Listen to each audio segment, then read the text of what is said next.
right, we're here with Sir Mix-a-Lot, and obviously, I'm not even going to introduce you, man, because everybody knows what you do. Grammy award-winning rapper. The physique says it all. Oh man, I can tell you've been hitting the gym. You're looking good. Oh yeah, I've been hitting the refrigerator. Yeah. So let's start with this, man. What have you been up to? Busy, man. We did a long tour this year.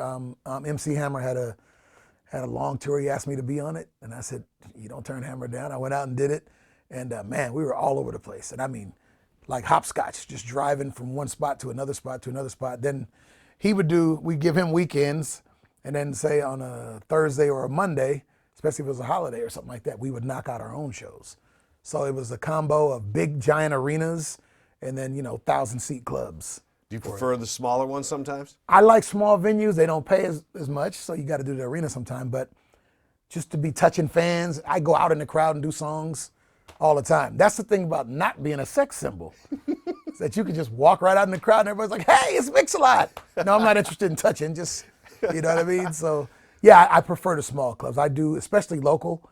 'Cause obviously with what's happening with the Showbox, hopefully that gets worked out. But locally, I really worry about small clubs.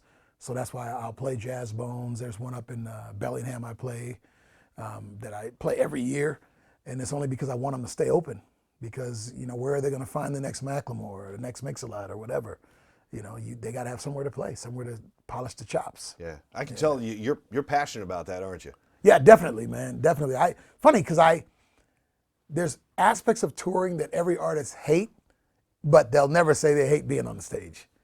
Getting there, I tell you, I charge you to get there. The show's free. That's the way I look at it, man. You got to pay me to get there. Yeah. Well, the tour with Hammer, man, you guys are a couple of icons back in the day. Yeah, it was a bunch of people on it too. They were shuffling people in and out. It was like all kind of people. Rob Bass was on some of the shows. Biz Markie was on a lot of the shows. 2 Live Crew was on a lot of the shows. I was like, wow. And so every city was somebody new. Yeah. And then sometimes I was out and somebody else would come in because everybody had their own schedules. The only consistent was Hammer. Was it one of those things where you did your thing, he did his, then you came together? Yeah, everybody did their own thing.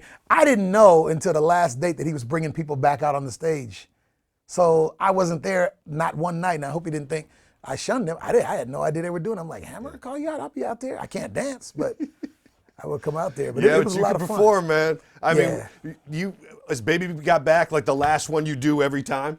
Yeah, what I'll do is I do Baby Got Back last, but one thing I learned over the years, because I'm a big music fan, and I don't want to say the artist because he's no longer with us, but one thing that really disappointed me, and I went to see one of my favorite artists of all times, the second time I saw him, he did a medley of all his hits in a little box. And as a fan, I was like, really? I got 30 seconds of every song I really loved because he wanted me to hear the new stuff. Don't get me wrong, I'm cool with the new stuff, but I told myself then, I said, I'll never do that. If somebody wants to hear Posse on Broadway they love, My Hoopty they love, Baby Got Back, I will do full versions, and Baby Got Back, I might go 10, 15 minutes. Yeah.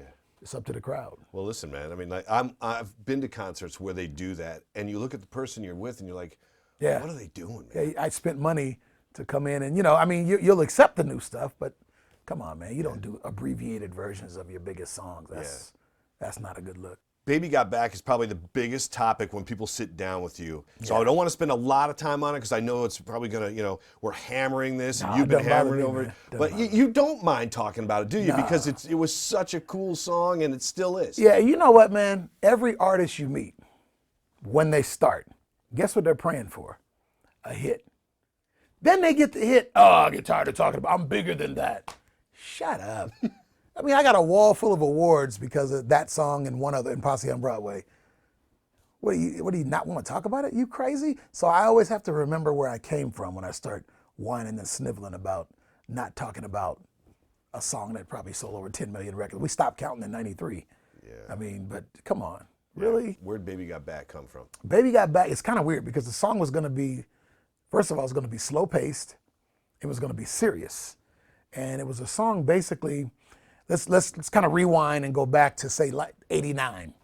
And other than Felicia Rashad on The Cosby Show and maybe Diane Carroll back in the 90s, a woman of color to be on television had to either play, and I'm just being honest, an overweight maid or the streetwise prostitute who would always give the detectives the information they needed. That's what you had to be. And it was kind of irritating. And then I heard an African-American comedian, I'm not going to say his name, in a movie actually assimilating to that way of thinking, and basically in a roundabout way said that African-American women needed to look as white as possible to be accepted. And I was like, that's not, he was cracking a joke, obviously, he's a comedian. But I was like, I want to talk about that, but not be angry.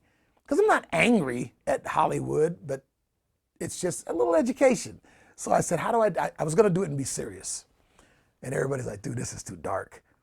You're talking about something that's, you know, the beauty thing can be a little shallow, right? So have fun with it. So I went back and rewrote it, sped it up, made it fun. And I put little hints in there about, you know, about beans and rice, red beans and rice, didn't miss her, all the stuff about African-American culture. I mixed it in while stabbing at Cosmo. And it's not like Cosmo was losing money because I did Baby Got Back. But I poked at them a little bit to let them know that, you know, there's some other things out here that people consider beautiful. And when I did the video, though, that's where I actually thought things out. I was going to be the horny rap artist, right? I couldn't just all of a sudden change and be some upstanding citizen, right? 'Cause that's what I talked about. So I said, okay, I'm going to be Mix-a-Lot, but how do I make her, I didn't want to achieve the goal, if that makes any sense. So I put her on a pedestal. So in the video, when you're looking, the two girls dissing her were looking up. And when you look at me talking to her, she's up. We never touch her. I never quite reached the girl that was on the pedestal.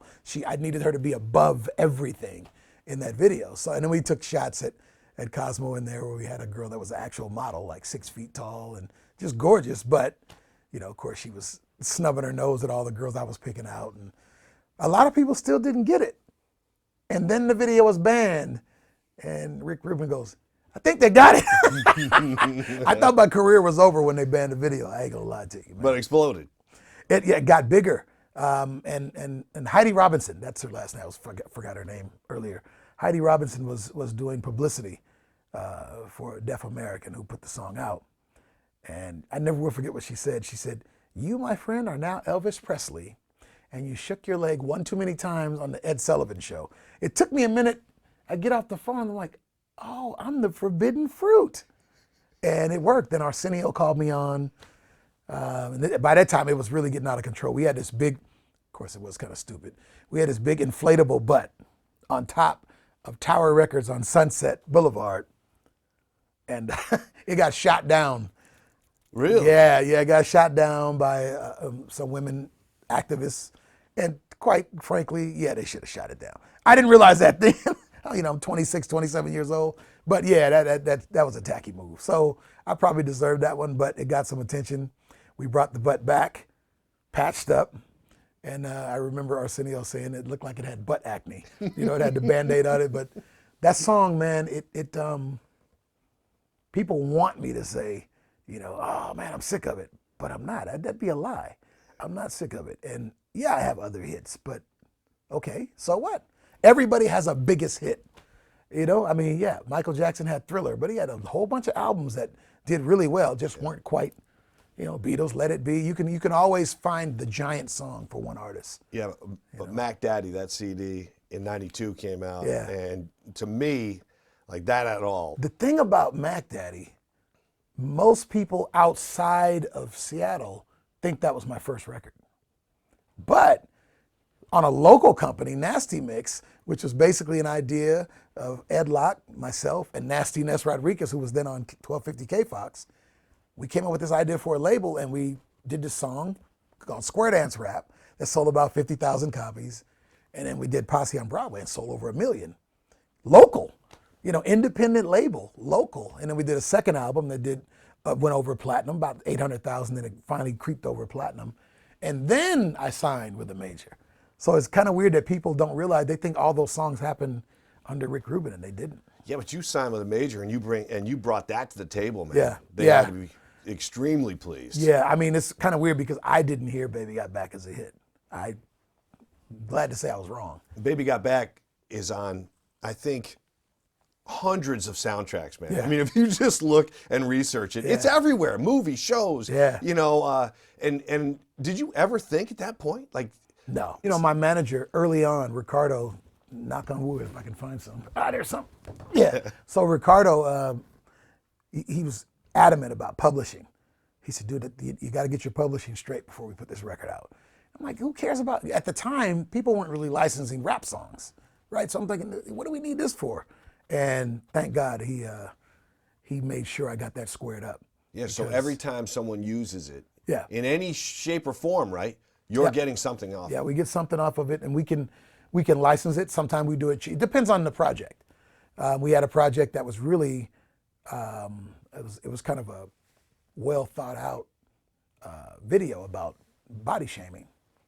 And she was saying, when a girl has a Coke bottle physique, that used to be favorable. Now they're saying they got to look like heroin addicts. So we gave them that for free because of what they were doing. So you can make your own decision and leverage it whatever way you want. But I've worked with a lot of brands, and I learned a lot about how to work with brands. That was something that you don't really get taught. You figure it out real quick what they want, and the faster you can get it to them, the more jobs you get. Have you heard it ever where you really enjoyed it, hearing "Baby You Got Back" done by someone else, or in a movie or a scene? Charlie's Angels. Yeah, Charlie's Angels. When she starts doing the robot to "Baby Got Back," that was hilarious. She's in this. Cameron Diaz walks in this club, and it's all black club, right? So everybody's doing the hip dances, and she's up there trying to do something. She's horrible, and she breaks out doing a robot, and you can just see the whole crowd stop. And she's doing it to "Baby Got Back." That was hilarious. So you appreciated that, huh? Yeah, that was funny. I mean, I went to the movie to see it. I didn't want to see it on a small screen. I didn't want to see it outtakes. I wanted to see it in context, and that's the only way to see it. That was hilarious. How about the name? How about Sir Mix-a-Lot? Like, is that something that that you came up with? Yeah, you know, it's funny. I was a DJ first, right? But I was trying to figure out something to do differently than just two turntables, because there were a lot of people that were good in that era and still good now. You know, I mean, Funk Daddy's one of my favorite DJs. And we had a couple of them that couldn't stand me that I absolutely still love, because you were competitive back then. But I wanted to mix something other than two turntables, so I started bringing drum machines, synthesizers, and I'm DJing live, and you might hear one song, and then I would replay it over the top of the record, and everybody's like, what the hell is that? But they keep dancing, but they didn't realize I had just created a song on the fly. I would do that all the time. And that's where the whole Mix-a-Lot tag came from. When you look back at those days, do you remember your first ever performance on stage? Yeah, I was terrified, so I had this, and shouts out to Nasty Ness, because he at 1250 K-Fox, I used to do these big dances. So they're going to do this thing at the exhibition hall. And I'm like terrified. This wasn't like, could you give me a little 200 spot club? No. Put me in an exhibition hall with 4,000 people, not there to see me. So I remember saying, okay, I got to compensate for this fear. So we brought out 3 or 4 fog machines. I mean, we fogged the machine up, the stage up so much that I looked like Dracula. All you saw was like outline. This is his hat and a coat, and that was it. You know, and I was terrified. No response from the crowd, nothing. So I then had to learn how to perform, because I realized people wanted to see it, and I got a little bit better. But then the second time I performed, that was even harder. I had to open for George Clinton. I'm like, what the hell, man? Can a brother get some practice? I mean, I got to go on before George at bumper shoot. Come on, man. And that was all right. But one thing I did do, and thank God I did, is after I performed, I stayed and watched George Clinton. And I said, okay, I see what I got to do now. Because a lot of what he did was random, but you could see he was just used to it. He was calm. Even when there was some confusion, you couldn't see it on him. You could see guys running around trying to find guitars, calm. Yeah, so in the early days, you're studying other people. Yes. So that paid off big time. I studied Prince a lot. I bought crappy seats. Yes, I can say it. I'm old enough to say I went to the Purple Rain show at the Tacoma Dome, and I bought crappy seats on purpose. I literally wanted to sit on the side of the stage. I couldn't really see what he was doing facing that way, but to watch how professional he was backstage. I mean, there's a girl sitting out there in a chair, and he basically just almost made her wet herself, right? But before he goes out, where's my guitar? He's stomping. I need this, I need this, I need that, I need this. He goes to the spot and the floor raises him up. And you could literally see him go in character, just that quick. And I'm like, wow, this is not just fun. This is a job. And just watch how serious he took his work. I said, I got to figure that out. So. But isn't it cool, though, to see that we see performers and athletes everywhere, but I don't think people realize the professionalism that goes along with it. And to see that, and for someone like you to respect that, it's kind of cool to see that, isn't it? And on every level. I mean, I look at not just what I do, not just entertainers. I mean, you'll watch actors. I had a show on UPN called The Watcher. And mid-90s, right? Yeah, around 95. Yep, dead on the money. And I wasn't an actor, you know, and I got around real actors, and I was like, ooh, you know, I felt bad, almost guilty, really, especially when one actor, who eventually got to be a bigger actor, thank goodness, and his son was with him. Son was about, 7, and they don't have a filter. He said, "Daddy, is that the guy that took that part you should have had?" Oh, no. I'm like, oh, man, but I just watched a level. I got to walk on the set. This is a story I've never told before. You remember the movie Casino? Sure. Well, we were shooting in the same casino because the Watcher was shot in Vegas, and they were in the same casino. I didn't know. Right? I'm thinking I'm big shot now, right? It's like people are walking behind me with walkie-talkies. He's going across the street to get a cheeseburger. Okay, he is crossing the street now. They would literally follow me. I don't know why that is. I guess I was on their insurance. I don't know what it was. We come back and we walk through, and this guy, black frame glasses, kind of curly hair, just went off. What the F are you doing? Get off of my set. This is my MF's. Who is this SOB? I'm like, who the hell you think you're talking to? So I'm firing back at him. And I'm looking at my manager, and he's almost crying. And there's these two guys sitting on the steps, kind of in peach suits, kind of, giggling, these peach blazers. And we walk off thinking, who do these guys think they are? And then Ricardo goes, that was Martin Scorsese, dude. Ooh. Like, can I go back and say sorry? I don't know if it was Martin or his assistant. Whoever it was pissed off. And they were shooting the part where the El Dorado blows up. Yeah, and I walk right on the set. Like, I'm the star. I run this. This is my set. No, this is my set. Yeah, so yeah, you get humbled sometimes. Did you like that? Did you like acting? No. No. I really gained an appreciation for guys, especially guys like Will Smith. People always talk about his big, gigantic blockbusters. But if you watch 6 Degrees of Separation and you can't appreciate his skill, you never will. Now, acting it's amazing how much attention has to be paid to what's going on outside of just your lines. Yeah. Back in the day, you had an episode on The Simpsons, I think, where you were in Treehouse, one of the Treehouse episodes. And so you're on there, you got your own character. I'm like, did you think at that point, man, I'm on The Simpsons. This is kind of cool too. Now, I could do voiceover. Now, you just got to, hey, if I don't have to sit in that treehouse, I'm good. I could do voiceover really, really easily, I think, because I do this stuff all day. Yeah. But not, I'll act but I tell people straight up, look, if I'm gonna do Shakespeare, you got the wrong guy. But if you want me to do something that kind of fits my wheelhouse, I'll get in there and knock out something. We speak about television production, movie production. You did a kind of like a house renovation show, was it? Yeah. We shot a pilot. House remix? Yeah, so we shoot this pilot. And, like I said, acting is not something I'm chasing down. It's a rough business. I said, oh, what the heck? We tried it out, shot the pilot. And I'm saying, okay, maybe they didn't like it because they didn't pick the show up. Then I see the pilot again and again. And they replayed it like 30 times. I'm like, did we just get ripped off here or what? We got a one-time payment and they just milked it. I swear, I was like, did they like it or not?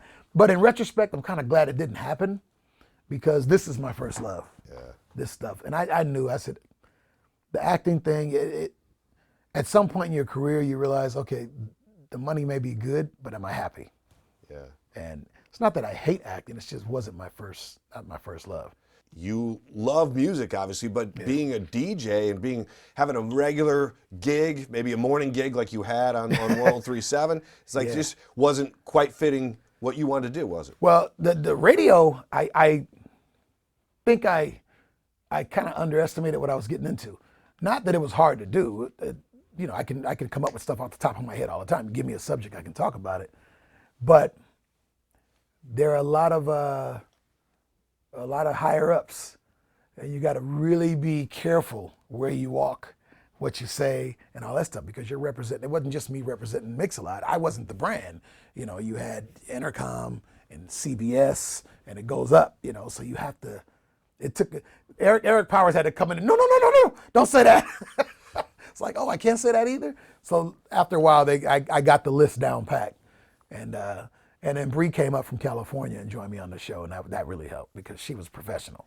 So I could relax and say goofy stuff in the background, and she'd give me the side eye if I was going off track. I was like, okay, well, get me back over here. And I did it for 2 years. I signed a 2-year contract, and I loved it. But I saw the difference between myself and Bree. Bree loves radio like I love this. And I almost felt like I was cheating her out of something because she's incredible. So I said, you know what? Let me step out of the way. Let her take this bull by the horns and ride it, because that's what she truly loved. I don't know what I'd feel like if I do this for a living. Paul Silvi comes by like, son, get off that board. Let me show you what I'm doing. I'm like, hey, wait a minute. This is what I love doing. You know what I mean? So I just, once again, I can't let, finances dictate what I do all the time, because that'll really, you'll get ruined. How about, speaking of finances, do you remember the first thing you bought when like, I'm sure it was when Mac Daddy hit and Baby Got Back comes out, the money starts flowing. What was the first thing that you bought? Well, I got 2 stages to this. Stage 1 was when Posse on Broadway hit. I got to tell you, Ron, I hope Ron's out there, Attitude Adjuster, he was a guy in my group. Okay, so we did a show in Florida, in Panama City. This is, I know Panama City's got messed up with the last hurricane that went through. We did a show there, packed. Everybody was there. It was just wild, crazy. And I said, man, there was this drug dealer there. This drug, back then, the 80s, cocaine dealers had in Florida, come on. And this car was just out. I said, I need that. Now, I'm a kid, right? I need that in my life. I got to get this car. I got to get this car. So we hadn't had Baby Got Back success yet, but we got a little check. So I flew down to Miami. I found out where this drug dealer got his car customized. I did the dumbest thing in the world. I bought a brand new Benz. Oh, my dad's probably rolling in his grave right now trying to give me the finger. He hated it. He hated this move. I bought this brand new Benz, took it over to this guy, Herb, where all the drug dealers went. Had the car stripped down, painted candy apple red, with candy apple red and gray seats. I mean, and gold. Everywhere there was chrome was gold. Yeah. So me and Ron go pick the car up, and we're driving home, and we decide on the way home, bugs on the windshield and all, we said, we're gonna drive down Rodeo Boulevard in this beautiful Mercedes. Yeah, that didn't go well. That didn't go well. I was like, oh man, people in Rolls Royces like, what the hell is this, right? I get home and my dad, get my dad's first comment. He's like, whose car is that? I said, that's mine. He said, I can't cuss, but he said, damn, I thought Bozo the Clown was here. I swear this car was like the tackiest thing ever. I actually did a spread in the newspaper, man. The Seattle Times front cover. I'm on my car like, whoo, man, that's the first dumb thing I did. The second one wasn't really dumb. It's just I had to do it. Yeah. Right before Baby Got Back came out, I bought like I said, I hadn't got the Baby Got Back money yet, but I went and bought a Ferrari Testarossa. And then my dad was like, okay, you can sell that one. The other one, I had to give it away almost. I pull a gun on somebody, buy this car, you know what I mean? But no, I got a Ferrari Testarossa, and then I bought a Lamborghini Diablo, and then the floodgates opened when Baby Got Back hit. Then I bought everything I ever dreamed of. Really? Yeah. And family too? Like, was it one of those things where did friends come out of the woodwork and say, hey, Mix, remember me? Yeah, I had friends, but I didn't have that problem so much. My problem was me, dude. It was really me. I just like, I couldn't stop for a while. And every single person that runs into new money, lottery winners, gamblers, rap artists, athletes, you run into these three big letters, IRS. And when they came, all of a sudden, your financial literacy elevates really quickly. It's like, oh, I owed you a third of that? Damn. It's like, well, that car was used in a video. Isn't that an expense? You start, and I realized then, it's okay, I got to calm down. So I kind of reeled it in around the late 90s. And I still have a couple of nice cars. But yeah, I had, at one point, I did a video called Put 'Em on the Glass, and all of my cars were in it. There was 13 cars in the video. Yeah. Everything, Ferraris, Vipers, Lamborghinis. And they were all yours. Yeah. Man, oh man. Yeah. Well, listen, there's another one that, and that was a great tune too, by the way. But that, because again, that Mac Daddy CD was something else, man. Yeah. But I think one of your most underrated songs, in my opinion, was Cars. When that video, were those a lot of your cars too? No, those were all. So yeah, the Lamborghini I was in was mine, and I had a black Ferrari 612 in that also. But what I wanted to do was, this song was like a fantasy of mine from when I was a kid. It felt like it was a pet project, man. Yeah. It really did, because you didn't do much to promote it. I didn't promote it. I never even put it out as a single. Nothing. Didn't do anything. I always wanted to do a video and not be the poser that I was when I bought that ugly ass Mercedes, right? So I went and got all my exotic guys. We go out to exotics at Redmond Town Center. We do it every Saturday in the summer. If I'm home, I'm out there, and literally, 200-300 exotics every week. I mean, guys with, a friend of mine named Greg has 2 LaFerraris. It's like $5 million worth of car right there. Wow. And he's not losing money on them. They go up as soon as they hit the ground, right? So, guys like that come out. So I'm getting inspired. I'm seeing all this stuff. I said, you know what? People don't even know this goes on. And these guys were real. People have this image of people that drive exotics, like they're wearing ascots and sitting around like smoking pipes. And they have, drivers named Chive. No, man, they're real guys that worked their way up, not inherited money, And I said, you know what, I'm gonna do a video and I want these guys all in it. I said, how much would you guys charge me? I just asked all of them, like 50 of them. What would you charge me to? And they're like, lunch. I'm like, really? So, okay, it's a 2-day shoot. Lunch 2 days, right? So I took them all over to Black Diamond Bakery, got them all sandwiches. Oh, yeah. And we went over to the airstrip. And I mean, it was a sight to see. We had probably 150, 160 cars in that video. And they were all owned. These were no dealers, no borrowed cars. We didn't go to Ferrari or Seattle and borrow cars. If you didn't own it, you could not be in the video. Man, I didn't know you used that many cars Yeah, in that there was video. a lot of them. There was a lot of them. But it was cool, man. And we shot it. We were going to give the footage to Forza. We wanted them to use it. We was like, give it to Forza. We told them. They were like, what are you talking about? Of course, afterwards, they were like, damn. And, of course, they did some shots that looked just like ours. Yeah. But it took 2 days to shoot that, huh? 2 days to shoot it. I flew up a friend of mine up from California, and his name is Jeff, and he's directed a lot of great videos. And he just had fun. We got him. He had a red camera, and we had a helicopter, and we were shooting. The coolest shot in that video, I still say, is we had a Stradale, Ferrari Stradale. Then we had the next generation, which was the Scuderia, right? So Vic had one. I forget the guy driving a Stradale.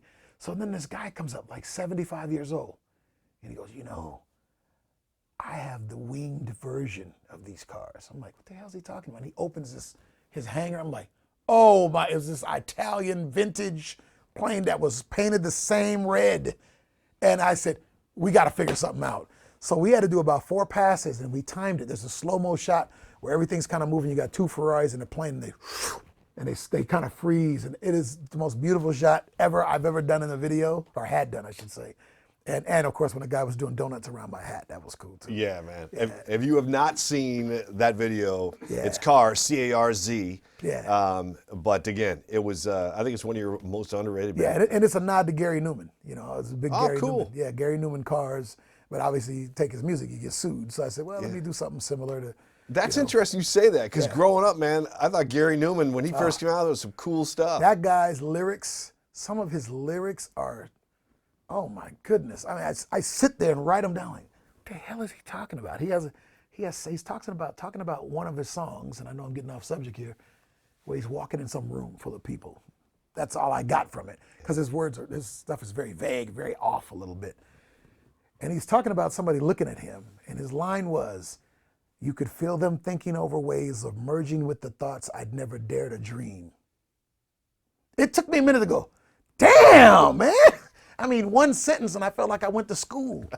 Yeah, so I was a big Gary Newman fan, so that's why I did. Oh, that's cool. Yeah, you know, some guys and gals, obviously, but artists, they can think of a song, they can write it down, and they can have a song written in a day, and probably a lot shorter. Was there ever one like that for you, where you knocked it out in, like Billy Squier in The Stroke? He did it in hours. It just came to him. I do songs in spurts, so what I'll do, like, I have to make up a beat first, and I want the beat to be full. I want everything I have in it to be in it, and then I strip down on verses.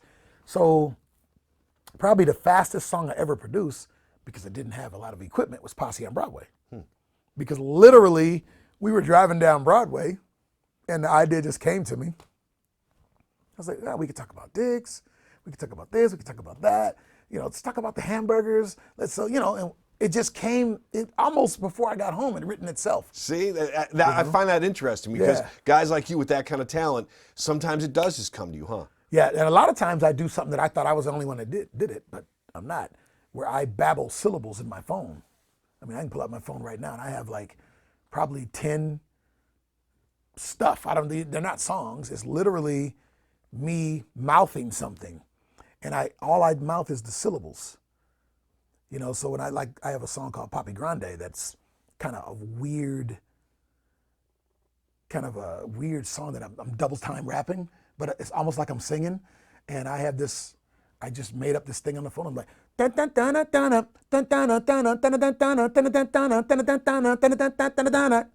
I came up with, groupies, here's my orders. Ignore the soda, wanna be baller. Tennessee Ola, calling your recorder, begging you to make him a starter. I scored her, recorder. She thought her brother like mixed with a border. Support her daughter, I order, but nah. And I did all that just talking on my phone.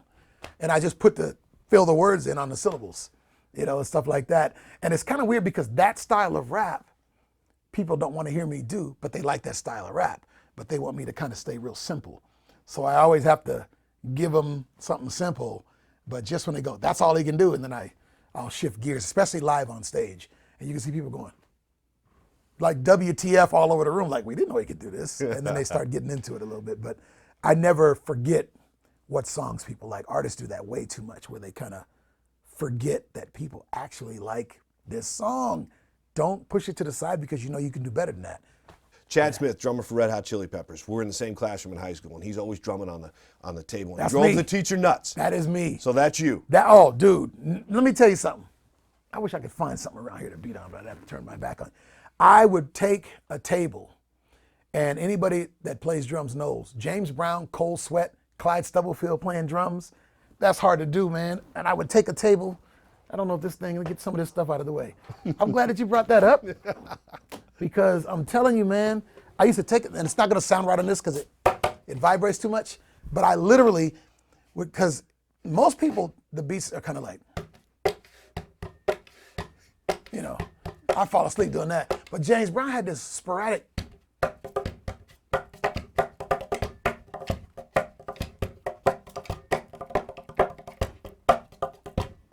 all that. I'm like, yes! And I did that all the time. So when drum machines came out, I'm like, really? I said, I'm going to be a star now. That is cool, man. That's talent right there. Yeah, that's how I got into music, right there. And then when I saw Kraftwerk on TV, I said, oh, I don't need a band either? Yeah, remember, I'm an old dude, so you're talking late 70s, early 80s. And I was like, wow, I don't need a band. And I just started, I didn't think about making money. Nobody gets into music to make money. You get into music because you love music. And, money is just a byproduct, hopefully. That's Roosevelt High School desk right there? Oh, definitely. Yeah. We had a I forget, I wish I could remember his name. We had a teacher, I forget his name, and I took his music class. And no, I wasn't looking to play violin. He talked about the history of music, and he told the truth about a lot of stuff that irritated some and made me smile because I felt like I had a place in this.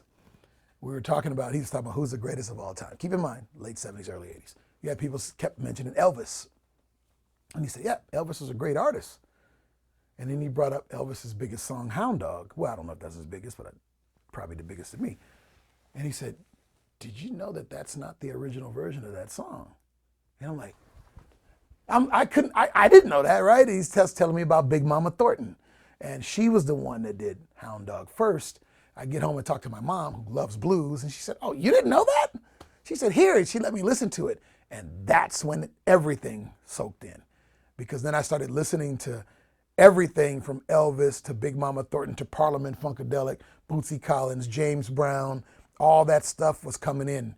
And I was really open to all types of music because of that teacher. And I wish I could remember his name, because a lot of people in my area just got into one type of music and not me. I wanted to listen to all of it. So I would study one guy's stuff and go, this came from here. And I was nerding out on that. I still do. I can hear something and go, that was influenced by blank, which is great. Now you can't say that because you get a lawsuit. Yeah, but I love the fact that you're in your mid-50s and you're thinking of a teacher that touched you in that way back then, and it's such a shout out to teachers. Yeah. And my family, music nuts, they weren't into making it. They just my mom listened to straight up blues and gospel. My dad listened to Southern jazz, like the Crusaders and Eddie Harris and Les McCann, Grover Washington Jr., stuff like that.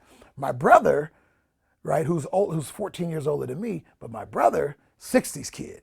So he had everything. I mean, he would listen to everything, Jimi Hendrix, Peter Frampton, Parliament Funkadelic, James Brown. He was all over the place. We didn't have a color barrier. We didn't give a damn what color you were. Good music was good music. And I remember really being proved to me the first time I saw Average White Band. I was like, I thought these guys were black, even though they're called the Average White Band. I'm like, there's no way these guys can be white. You know, and they were playing in the hood, and getting respect from the Black Panthers. Like, you know what I mean? I was around Black Panthers back then. I'm like, damn, but music excites me in that way. I don't really care what color you are. I mean, Flea from the Chili Peppers played bass on a song for me, you know, because Rick Rubin produced them and me. So he said, we'll throw them on something. I wasn't there when he did it. I wish I had been. But I got to, you know, Flea actually played on something for me. So stuff like that I love, man. When you think back at your growing up and your passion for music, was there a group that really inspired you? Yeah, definitely Parliament Funkadelic. Because what I liked about George Clinton, and he's still a god to me, you know, and Bootsy Collins and all those guys, is that they didn't have, the rules of music didn't apply to them. And what I mean is that if you go back to that era, the late 70s, you know, you had kind of the disco stuff. Get down, boogie, oogie, oogie. So steady beat. And it just didn't stop. I hated that. I liked when you listen to Aqua Boogie by Parliament Funkadelic, there were aspects of that song where the beat, it just stops. And there's this sound like Sir Nose is going off into oblivion. I'm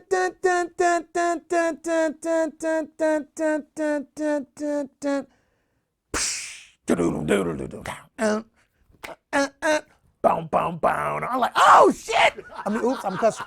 Podcast, man. Parliament Funkadelic for me, it not just, see, everybody goes Flashlight, they mentioned Flashlight and Knee Deep and stuff like that, but it was those songs where the songs moved, where they would dip for a minute and you think, oh boy, I don't like this part, or I do love this part, and then it would come out of that, and they didn't try to do disco, you know, and the stories, the lyrics on Chocolate City, you know, when I was a little kid, I didn't know what that meant, and as I got older, I'm like, oh, okay, I get it, Chocolate City and its vanilla suburbs.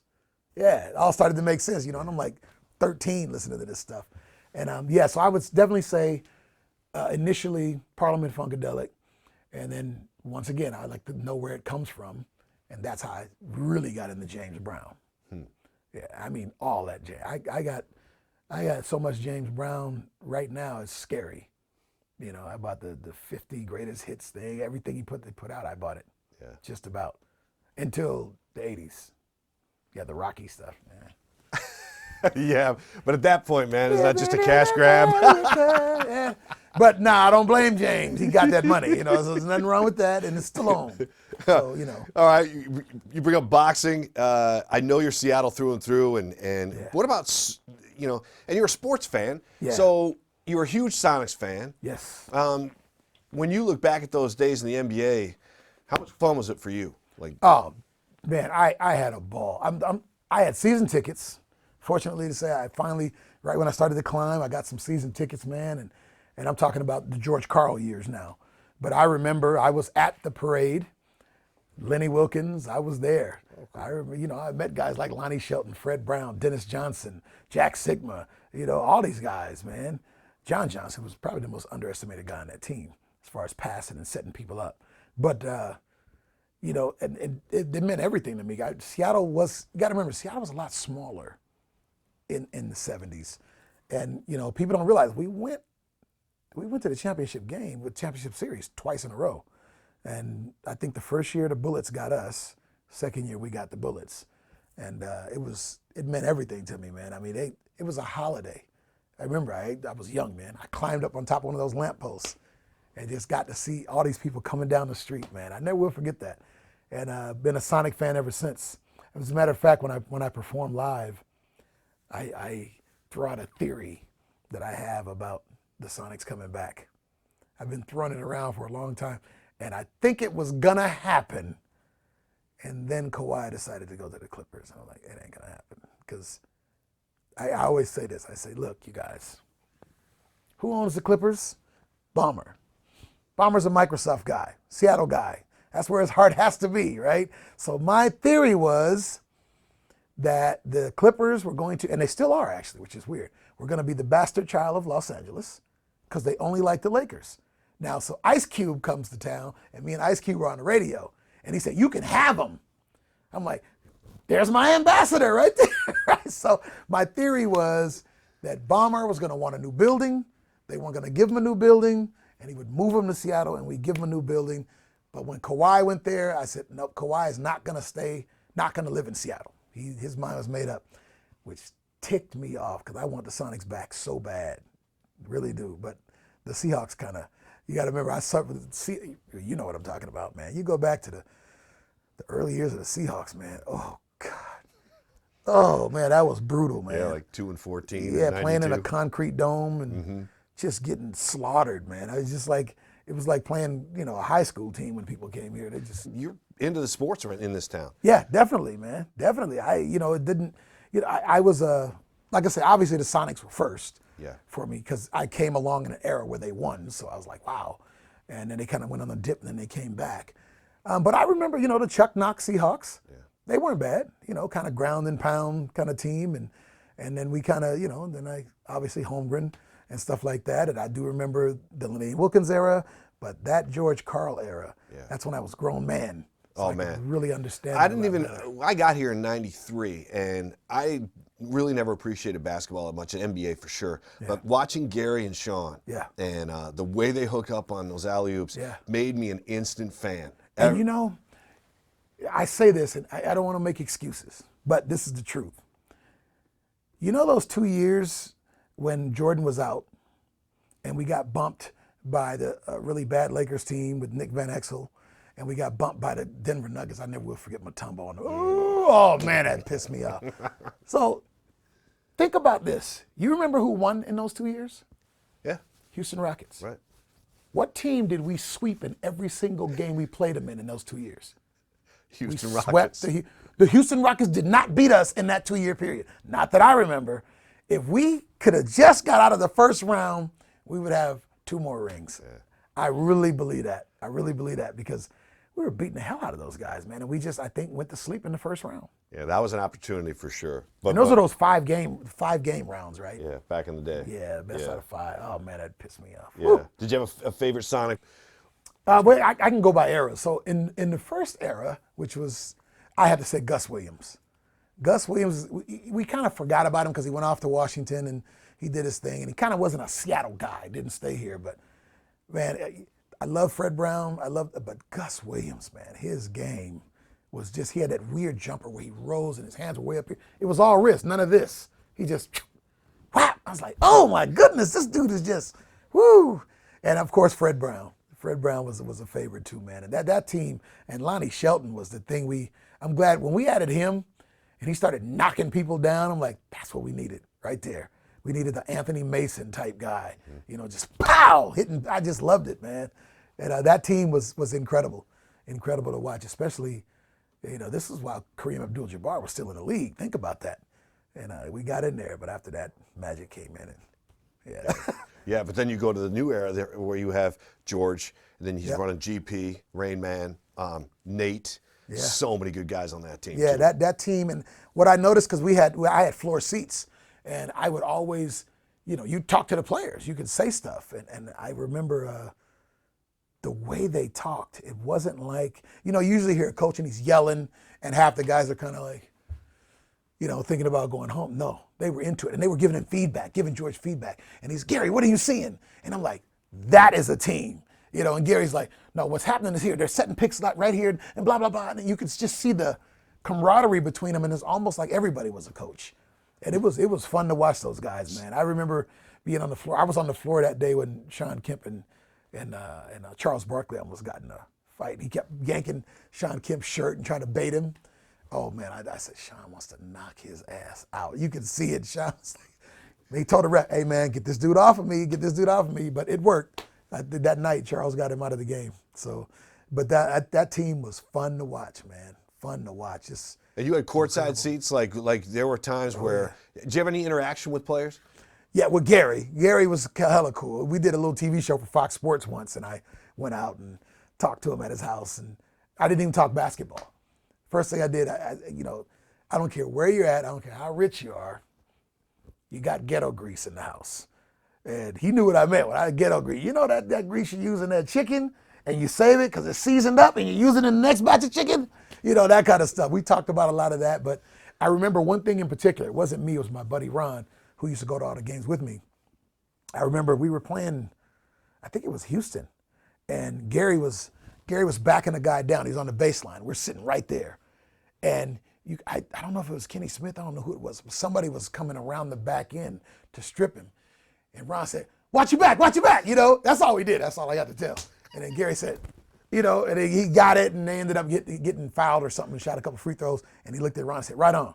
And that meant everything to us. I'm like, Gary just looked at us and said, right on. You know what I mean? But I'm a big sports fan, man. I love sports in this town. We're going to when we get a basketball team back, the fan base in Seattle is very, very different than I thought they'd be. When you look at Seattle, you think Starbucks and a bunch of people that don't yell. You go to a Seahawks game, I'm like, who are these iron workers? You know what I mean? I mean, these two pot bellies eating hot dog, double-fisted cheeseburgers, and I'm like, oh, those are football fans. You know what I mean? Because the 12s get a bad rap nationwide, though. They look like front runners because their team's playing well in the last, 8-9 years. Seahawks in the Super Bowl 2013. I never will forget. I forget the reporter. I was watching King 5, and the guy standing in the middle of the street. And it's nighttime, there. I think it was 9 o'clock or 10 o'clock here. It was 1 o'clock in the morning there. And he's talking, and he stops. And you can hear, way off in the distance. Oh my, that's what I'm talking about. The 12s travel, baby. They do. Yeah, they do. We're not front runners. I mean, you know how long we suffered to be able to do this? Please. People don't realize that, I don't think, nationwide either. It's like, come on, man. They don't. Look at the history. I mean, we didn't wear bags on our heads like the Aints and all that. We didn't do any of that. We just stuck with it. The Holmgren era, and then here I go making excuses again. But you remember John Madden quit TV because of that game. A lot of people don't realize that. The Super Bowl, when we played Pittsburgh, he actually was so pissed off about the phantom holding calls and all this stuff that he said, this is what it's going to be. I'm out. And he was gone. I never will forget that. We should have won that game. We should have beat Pittsburgh. And as much as I love our beloved coach right now, if he had just given the ball to Marshawn, we'd be 3-0. And we would have beat the two best quarterbacks in the game in consecutive years. Yeah. See, it woulda, shoulda, coulda. That's me, man. That's how much I love Seattle sports. But you have to love this present day version of the Seahawks. Yes. Russell Wilson is just Russell, and think about Russell that I see. First of all, I'm bad luck to the Seahawks. Wow. So, because I don't know. Whenever I watch them, they lose. So when I go to the game, and people will tell you this, we had beautiful seats, 50-yard line. Every single time that something was about to happen or they're about to score, I would turn around and look up in the crowd. I wouldn't look at the game. And people knew after a while, like, don't look! So that's what I do. I just, like the other night against San Francisco, man, Russell, he does whatever needs to happen. And, I got to be honest, I was really scared when Russell got his money. Because usually when a quarterback gets their money, the offensive line is the first thing to go. I saw Max Unger leave. I'm like, here we go. But he still figures out a way to, don't get me wrong. If I was his dad or his uncle, I'd be like, get your money, because you break your leg, they'll, Yeah, but at the same time, guys get paid and they get soft and satisfied. Not Russell. I know it's not. He's credit to him. Else, man. And it was good to see him and Richard shaking hands. For some reason, you Seattle fans are making me mad about one thing. Why do they hate Richard Sherman? I don't get that for the life of me. It's like, this is business. He knew what he was worth. He went and got it. I never have got that. That doesn't make any sense to me. I don't wish any. Now, don't get me wrong. I would rather beat the 49ers 49-0, but I don't know why the guy helped bring us a Super Bowl. Don't hate that guy. Yeah. That's crazy. That's the wrong guy to hate. Yeah, I think they gave him, I think they gave Earl Thomas probably the most love. People loved Earl. And, I felt bad when he got hurt. Yeah. Because you knew he was saying, this might just happen. This is why I want to get my money, and bam. So I understood the middle finger. I really did. I would have did the same thing. But I don't think he meant it in a way that says, F you, Pete. I think he was just saying, you see what I'm talking about? This is, but he's doing all right now. I want to ask you this question because now you bring up LOB and some of the animosity that was reported. And there was a big story on after they lost that Super Bowl to the Patriots about how there was infighting with the Seahawks. And the comment of Russell Wilson was too white. Yeah, I don't know where that comes from. I tell you what, you might have thought Russell Wilson was too white until you saw the night he got his contract. He's sitting there with Ciara, and he had the Barry White. He was laid back like, Seattle, what's up with y'all? Contract is done. We in. I'm going to bed right now. What you doing? Click. I'm like, oh, Russell's a pimp. Russell is.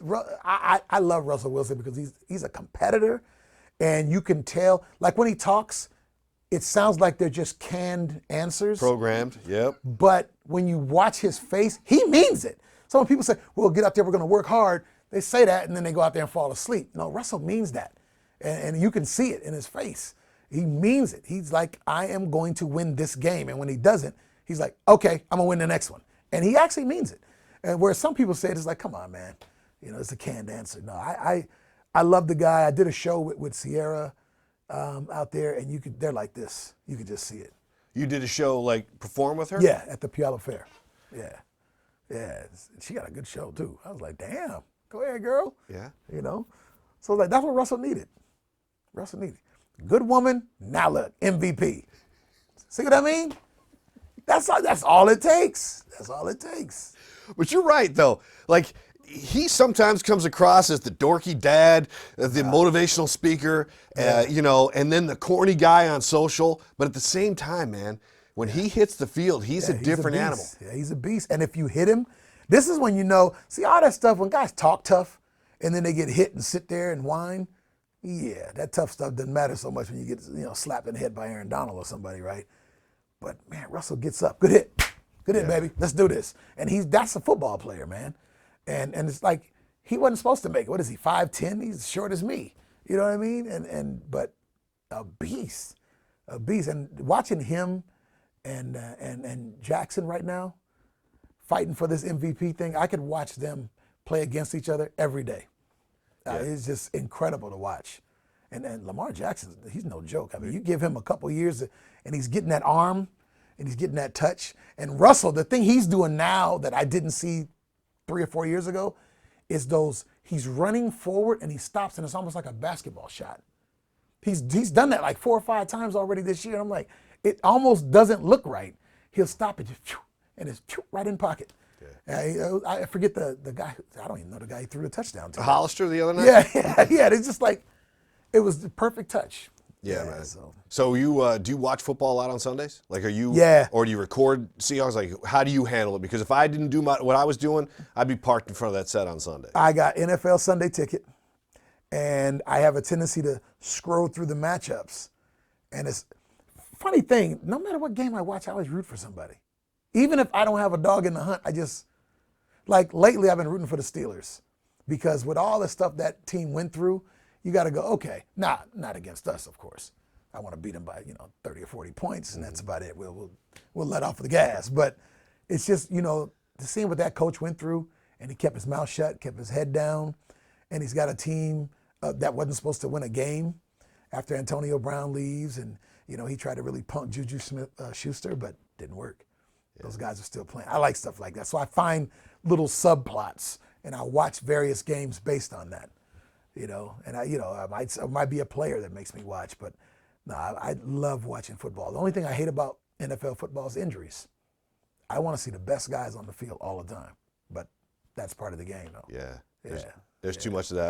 I wish they could do it, change things up. Some people say they're not working hard enough in training camp and getting their bodies ready for football shape. Man, some of these guys are built like, what else can they do? Think about it. Like, you think about those old Seahawks teams and how big some of their biggest, strongest guys were. But now, man, there are tanks out there, and there's a reason people are getting hurt because they're bigger, stronger, and faster. That's right. And John Madden said something one time. He was joking, but kind of made sense. He was talking about linemen.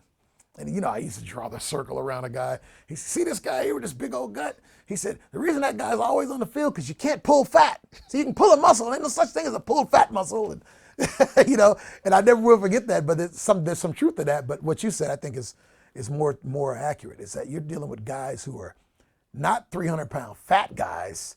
These are 300-pound solid muscle. You don't want to get hit by that, man, even if you're solid muscle. There's only so much a head and some ribs can take, Listen, me and you are going to have to do a whole sports podcast the way you go on about the Seahawks and the Sonics and all that. That's it's great talking to you, man. It's awesome to catch up with you because you and I haven't had a chance to do this in a while, and I know I chased you down for this, so I appreciate you making time. And I appreciate you being patient with me too, because I was like in the middle of the mountains and trying to. I was like, oh, it's not going. He thinks I'm ignoring him. Where are you going next? Give me, as we close it out, where are you going next? Well, I just got an offer. I'm doing some shows here locally. Okay. I always support clubs every year. I do some small clubs, and I'm doing Jazz Bones 2 nights in a row, December 13th and 14th. 13th sold out in like 2 hours, so we added another show. And keep these small clubs open, man. That's the least I can do because that's where I came from. But then after that, I'm going to start a tour probably in March. And I'm going to start in Lafayette, Louisiana. I take shows now based on where I want to be. And Lafayette, Louisiana for Eaton, no contest. I'm crawfish. I'm doing etouffee. I can't wait. So we're going down there intentionally taking 3 days off. And you better pace yourself, man. Just to do a little research. You better pace yourself. No, I am. I'm getting too old to do that. So now I buy a bunch of stuff. Yeah, I let my guys eat it. You guys help me out here. If I eat all this, we ain't getting to the next city. Well, good luck on the new tour, man. It's great that you're still producing music, creating it, and I know people love you, so thanks a lot for making the time. Thanks a lot, man, and like I said, what are you doing now, man? What am I doing? This dude does everything. Paul Silvi, I swear, man. I'm a sportscaster, but I love the opportunities to sit down with people like you and dig deep, man. And this guy does everything. Way too much. I know his mom was like, sit your ass down. You're ripping and running too much, son. Sit down. Thank you, Mix. I appreciate it, man. Adios.